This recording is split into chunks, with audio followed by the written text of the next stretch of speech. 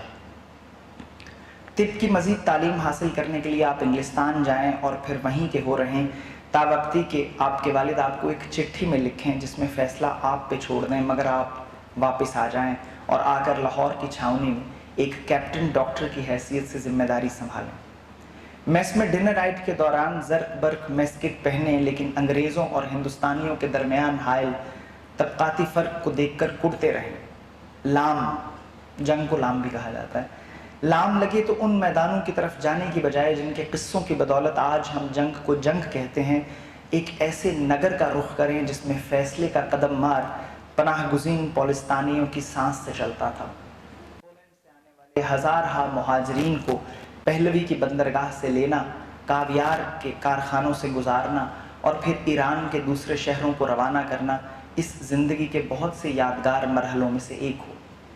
حالات بہتر ہوں تو آپ کی خیر سگالی دوسرے ملک میں مقیم تیسرے ملک کے باشندوں کے لیے سرمایہ قرار پائے اور تہران کے غذائی بحران میں آپ کی خدمات حوالے کی حیثیت اختیار کر لیں۔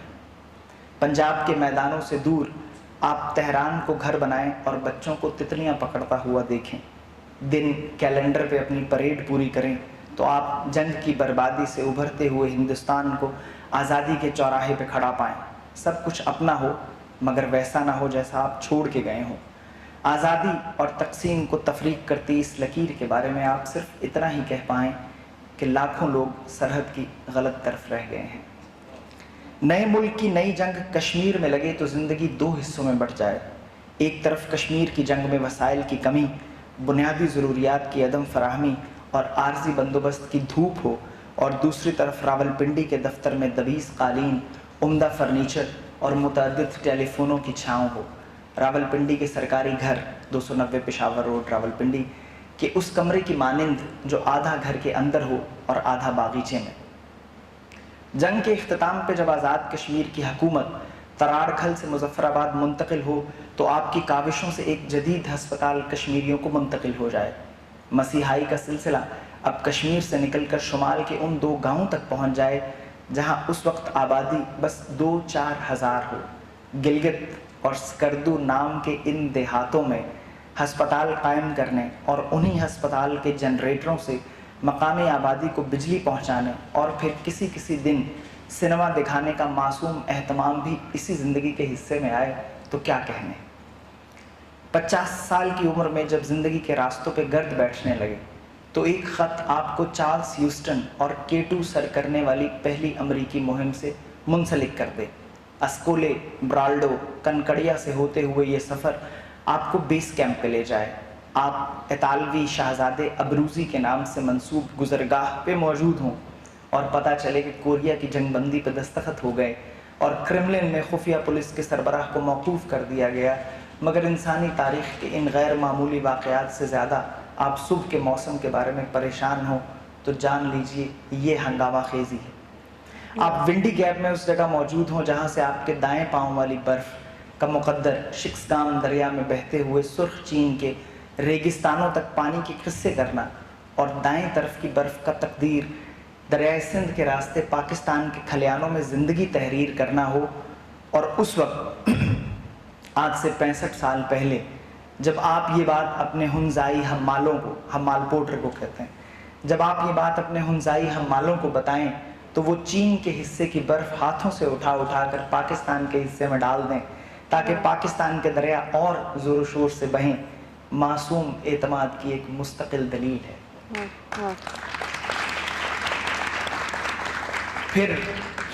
پھر ایک ہونی ہوتی ہے۔ نیٹ فلکس کی آمد کے بعد میری فلم بینی میں ایک بچگانہ تغیر در آیا ہے۔ فلم دیکھتے دیکھتے جو ہی کردار کسی حادثے کی جانب بڑھتے ہیں میں یا تو فلم بند کر دیتا ہوں یا منظر سے آگے گزر جاتا ہوں۔ K2 کی اس مہم میں آپ کے ساتھ 7 لوگ شریک تھے۔ چارلس ہیوسٹن کی سربراہی میں امریکی Robert Craig, Dee Molenaar, Arthur Gilkey, George Bell, Peter Schoening اور برطانوی فوجی افسر ٹونی اسٹریتھر۔ جب یہ ٹیم K2 کی چوٹی سے صرف 3 صاف دنوں کی دوری پہ رہ گئی تو پہلے دن موسم خراب ہو گیا۔ دوسرے دن موسم مزید خراب ہو گیا اور پھر اتنا خراب رہا کہ جب ایک شام ٹیم لیڈر چارلس ہیوسٹن نے پہلی بار واپس جانے کا ارادہ ظاہر کیا تو وہ سب پھوٹ پھوٹ کر رو دیے۔ یہ معمولی لوگ نہیں تھے۔ قصبے کمال کن کی تحدیث انہیں اپنے اپنے ادارے، studio, medical practice, laboratory, school اور یونٹ سے گھیر گھار تک کر یہاں تک لائی تھی۔ اس دوران گلکی کی طبیعت خراب ہو گئی۔ چارلس ہیوسٹن نے واپسی کا فیصلہ تو کر لیا، مگر چگوری، کیٹو کو مقامی لوگ چگوری کہتے ہیں، چگوری کا موسم اب انہیں مراجعت کی مہلت دینے سے گریزاں تھا۔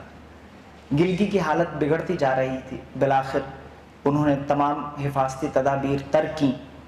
گلکی کو مورفین کا ٹیکہ لگایا اور ایک سلیپنگ بیگ میں اسے اس پرچم کے ساتھ جو اس نے چوٹی پہ لہرانا تھا سامان سمیت باندھ کر بیس کیمپ کی طرف ایسے سفر شروع کیا کہ آگے پیچھے دائیں بائیں ہر سمت سے سلیپنگ بیگ کی رسیوں کو ایک ایک کوہ پیما نے تھام رکھا تھا۔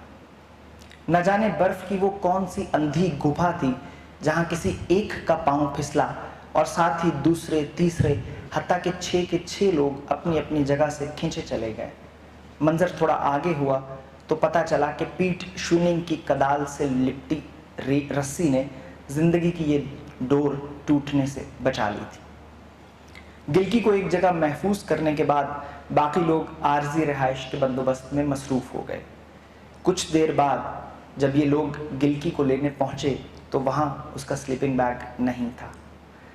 دور دور تک بس برفانی ہواؤں کی یکسوری سیٹیاں تھیں۔ گلکی کسی ایولانچ کی زد میں آ گیا تھا یا اس نے کسی مہم جو کسی خودداری سے اپنی رسی خود کاٹ لی اور دوسروں پہ بوجھ بننا مناسب نہ سمجھا۔ یہ قصہ روایتوں کا رزق ہے۔ گوڈون آسٹن، جس کو کیٹو بھی کہتے ہیں، گوڈون آسٹن کے قریب ایک پہاڑی ہے جس پہ کیٹو کی پرچھائیاں نہیں پڑتی۔ سورج نکلنے کی صورت میں اس مقام پہ خاصی دھوپ بھی چمکتی ہے اور پھول بھی کھلتے ہیں۔ چڑھائی سے پہلے گلکی اکثر یہاں وقت گزارا کرتا تھا۔ اپنے گھر لکھے گئے ایک خط میں اس نے اس جگہ کا تذکرہ ان الفاظ میں کیا ہے: مجھے اس سے زیادہ مسرت کہیں اور حاصل نہیں ہوتی۔ گلکی کو چھوڑ کر باقی لوگ جب بیس کیمپ پہنچے تو نقصان کا احساس دلوں کو بری طرح رگیدتا تھا۔ زندہ رہ جانے والوں نے دھوپ کے اس جزیرے پہ کچھ پتھر جوڑ کر گلکی کی یاد کا ایک مختصر سا مینار تعمیر کیا۔ اوپر تلے رکھے گئے ان پتھروں کے دامن میں اس کا بکسا، ساتھیوں کی کچھ نظمیں، اجتماعی یادداشتیں اور انفرادی زوال کا ناقابل بیان احساس ایک کدال کی نگرانی میں چھوڑ کر رخصت کا اعلان ہوا۔ 1953 کی جس اگست میں یہ واقعہ پیش آیا، حبس کی اسی فصل میں ایک اور اطالوی جماعت کیٹو سر کرنے کے لیے راولپنڈی پہنچی۔ آپ اگلے سال اس جماعت کے ساتھ اسکردو پہنچیں، اسکولے قیام کریں، بالتروں کی تھوتھنی دیکھیں اور پھر اردو کس کے راستے کنکڑیا پہنچیں۔ بیس کیمپ پہ موسم خراب ہو جائے تو ایک اور ساتھی کا انتقال ہو جائے۔ اس رات الاؤ کے کنارے بیٹھ کر آپ اس ہنزئی حمال سے قریب قریب متفق ہو جائیں جو یہ کہہ رہا ہو: یہ پہاڑ ظالم ہے، ہر سال ایک جان لے کے ٹلتا ہے، اور اٹھ کر چل پڑے۔ اس کے ساتھ کئی اور لوگ ارادہ باندھیں۔ آپ یاسیت کی اس گھڑی میں اگلے سال کی ایک اور مہم کے لیے چارلس ہیوسٹن کے ساتھ آنے کا ارادہ کر لیں، اور کچھ دن بعد 31 جولائی 1953 کو پاکستان کا پرچم اطالوی پرچم کے ساتھ ساتھ کیٹو پہ لہرائے۔ یہ سب کرنے کے بعد آپ واپس پہنچیں۔ دیس پردیس میں خبر اخبار بنے تو چند ماہ بعد مزید ترقی کی بجائے آپ کی نوکری ختم ہو جائے۔ آپ کو گمان ہو کہ ایسا ممکن نہیں اور آپ گورنر جنرل کو لکھیں تو جواب ملے کہ ترقی دینا یا نہ دینا حکومت کا استحقاق ہے اور حکومت وجہ بتانے کی پابند نہیں۔ یہاں پہنچ کر کتاب ختم ہو جاتی ہے، مگر زندگی ایک نئی زکند بھرتی ہے۔ بچوں کی تعلیم، نئے گھر کی تعمیر کے لیے درکار سرمایے کے بندوبست، مستقبل میں روزگار کے امکانات جیسے اندیشوں میں گھرا ہوا ذہن چند غیر معمولی فیصلوں کی بدولت ایک بالکل نئی زندگی گزارتا ہے جس کی ہنگامہ خیزی اوپر لکھی سطور سے کہیں زیادہ ہے۔ پتہ نہیں کافی پلانٹ کے پرلے کونے کی میز پہ ابو بکر نے ایسا کہا تھا یا کوہسار کے قریب ظفر اللہ خان نے یہ نقطہ ہاتھ میں دے دیا کہ 30 کا سن رائگانی کا سن ہے۔ پاکستان میں گزرے کچھ دن، راستے میں عمان کے ساحل پہ گزرے چند گھنٹے، اور گھر پہنچنے کے بعد ہیسٹنگز میں گزرنے والے کئی پل اب رائگانی کا وہ منظر دکھائی دیتے ہیں جن میں امید کسی دور افتادہ جزیرے کا قلعہ نظر آتی ہے، مگر کیا کیجے کشتی کھینے کا یارہ، تو خیر کب کا سمندر برد ہو گیا، منہ زور طوفانوں میں تسخیر کے نئے خواب بھی لہروں کی سپرد ہو گئے ہیں۔ رجائیت کے اس موسم میں اس ہنگامہ خیز زندگی کی تفصیل پتہ چلی، آدھا تذکرہ آپ نے سن لیا، آدھا باقی ہے۔ ہم کتاب پڑھتے ہیں اور کچھ دیر کے لیے کھو جاتے ہیں، لکھنے والے کے اس قافلے میں ہمارا سفر بس تحیر کی ایک قسط ہے۔ لوگ بعد 10 سال کی تصویریں جوڑ جوڑ کر جان رہے ہیں کہ کامرانی کی سلطنت کیسی شاد کام رہی ہے، جبکہ زندگی کا مرفی نامہ جن قصوں کو ترستا ہے وہ اس کتاب کے پوسٹ اسکرپٹ میں ملتے ہیں۔